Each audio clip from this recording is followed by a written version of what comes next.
Hey guys, Todd Anderson here doing another playtest video alongside Brian Brown-Duin. Today we're going to be playing Green-White Aggro against Solar Flare. I'll be piloting the Green-White Aggro deck, and we're going to do a quick deck tech before we get started, and Brian's deck tech will be right after this one. So, taking a look at the deck, sitting on the table, we have 23 total lands, 9 forest, 4 plains, 8 of the Green-White dual lands that are in Standard, and then 2 Gavony Township. I'm more of a fan of playing Gavony Township as like a 3 or a 4 of, but we just took Michael Lee's list from the SCG Denver Open where he won, and we're just going to give that a try and see how we like the deck before we decide to make any changes. So, starting with the creatures, I'll go over, we have 7 Mana Accelerators, 4 Birds of Paradise, and 3 Avacyn's Pilgrim.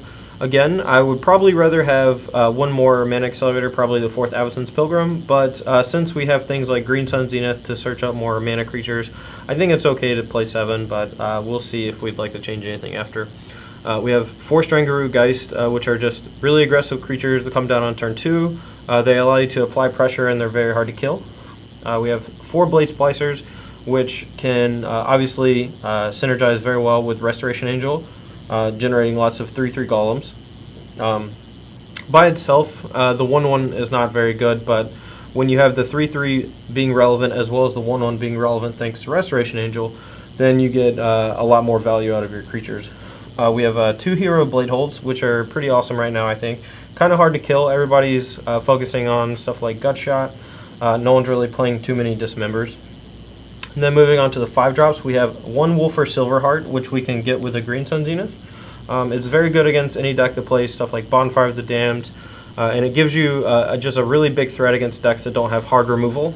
And then we have 2 Thragtusk in the main, and then 1 more in the board for decks where you need to gain life. I'm personally more of a fan of playing like 3 or 4 Thragtusks main, but we'll give obviously his version a try before we change anything.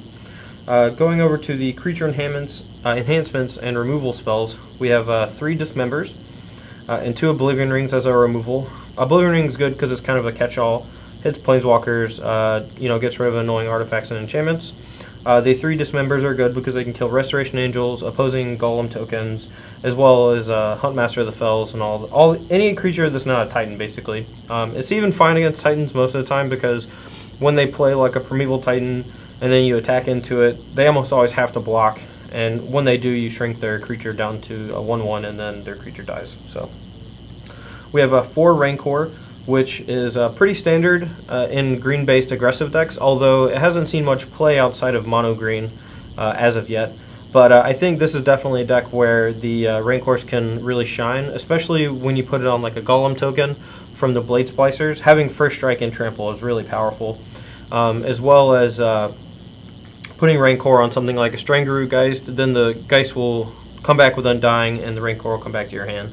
So, but the Sword of War and Peace are there to help make your Birds of Paradise and Avacyn's Pilgrims into real threats without having to apply too many more threats to the board for fear of a sweeper like Dead Judgment, Black Sun Zenith, Terminus, etc. They also make your Blade Splicer 1/1s much better, which is awesome. And then we have 2 Green Sun Zenith, which act as more virtual copies of your Strangaroo Geist, Thragtusks, Wolfer Silverhearts. They're much better when you flood out. And we also have some really cool additions in the sideboard where Green Sun Zenith makes them much better as well. Alright, so we're going to take a look at the sideboard and see just how good Green Sun Zenith is in various matchups. So, what Green Sun Zenith adds to the deck, against Infect, we get a pair of Melira Sylvok Outcast.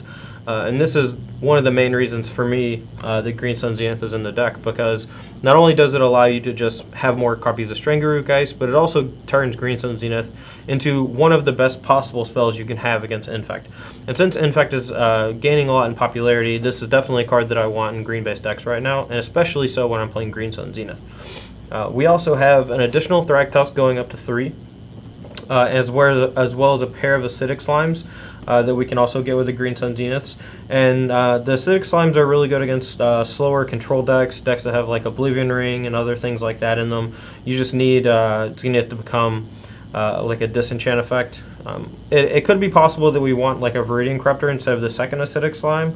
I don't find it entirely necessary to have 2 acidic slimes when we could have a Viridian Corruptor and acidic slime as a cheaper Green Sun Zenith target to kill an artifact. So we also have 2 Crushing Vines, which are awesome against Restoration Angel decks. They kill Runechender's Pikes, Swords, Restoration Angel, Flip Delvers, etc. Very good card right now, I think. As far as anti-control measures, we have 3 Thalias, Guardian of Thraben, and 2 Sword of Feast and Famine. These come in against Solar Flare, Grixis Control, basically any deck that casts card draw spells that doesn't play Delver Secrets. But Thalia really slows those decks down. Most of the time the removal spells are going to be probably costing like 2 to cast like Doomblade, potentially Go for the Throat or something like that. So it's going to slow them down a lot. It's going to make all their cantrips cost extra. We have 2 Sword of Feast and Famine, so we can move up to 4 total swords against the control decks. Sword of Feast and Famine can also come in against stuff like zombies or mono green controls or mono green aggros. So I do like the Sword of Feast and Famines, but I do think that they should be in the board.